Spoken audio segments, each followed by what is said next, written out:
Good afternoon or good morning, brothers and sisters. Today I want to speak to you about something so simple yet deeply powerful: kindness. In a world filled with noise, division, and struggle, kindness is a force that has the ability to restore, heal, and bring people closer to God. We often underestimate its impact, but scriptures call us again and again to cultivate a heart of kindness. Our scriptures for today are Ephesians 4 verse 32 tells us, "Be kind and compassionate to one another, forgiving each other, just as in Christ God forgave you." In addition, we got Colossians 3 verse 12 also reminds us, "Therefore, as God's chosen people, holy and dearly loved, clothe yourself with compassion, kindness, humility, gentleness, and patience." These two verses, will be our core today. They reveal that kindness is more than just a good behavior, not just saying, "Good morning, how are you?" It is more of a way of life, expressing the love that Christ has given you through our actions. Kindness is not passive. It is an active choice. It requires effort, sacrifice, and sometimes stepping out of your bubble, your comfort zone. What makes you think that I should stay in that box? The world sometimes equates kindness with politeness. However, it is more than that. In the Bible, it is rooted in grace, mercy, and a heart that desires to help others, uplift others. For example, Jesus has modeled kindness in many extraordinary ways. He healed the sick without hesitation. He welcomed sinners without judgment.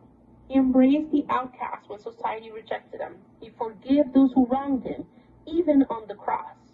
If Jesus, the Son of God, displayed kindness even when faced with betrayal and suffering and death, how much should we strive to reflect his love in our lives? So let's talk about how much we practice kindness every day. For example, when we're at home, the people that we speak to, like our children, family, parents, spouse, all of that matters because kindness begins in this type of places, our homes. Just a word of encouragement. "Good job. How are you doing today?" Heck, even just listening to them with patience can strengthen our relationships. What about our workplace? Such environments sometimes can be stressful, competitive, tense.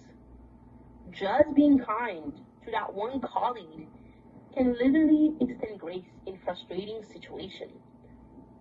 Even practicing humility in leadership are all ways to embody Christ's kindness at work.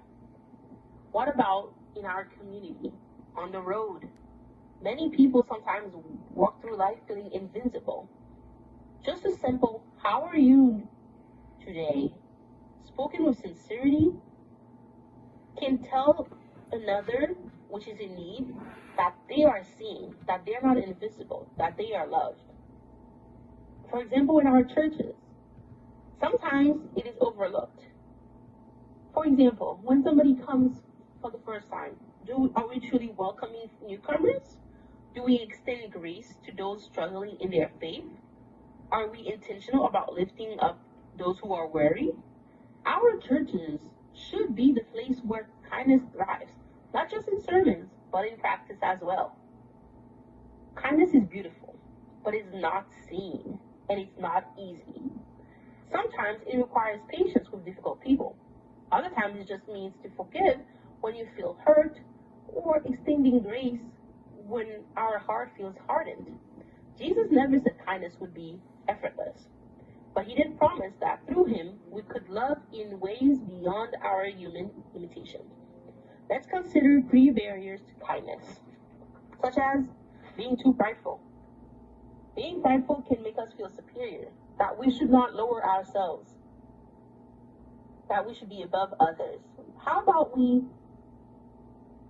recognize that we all need help? Practice humility, for example. In addition, bitterness. Sometimes holding on to the past hurts us the most. makes us resistant from allowing our hand to extend to somebody's kindness to us.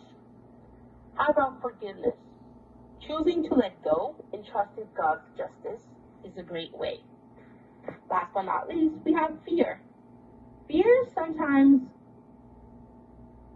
stops us from reaching out because we fear rejection or discomfort. We just don't want to bother others. How about trusting? That way, we can remember that kindness done in Christ's name will never be in vain.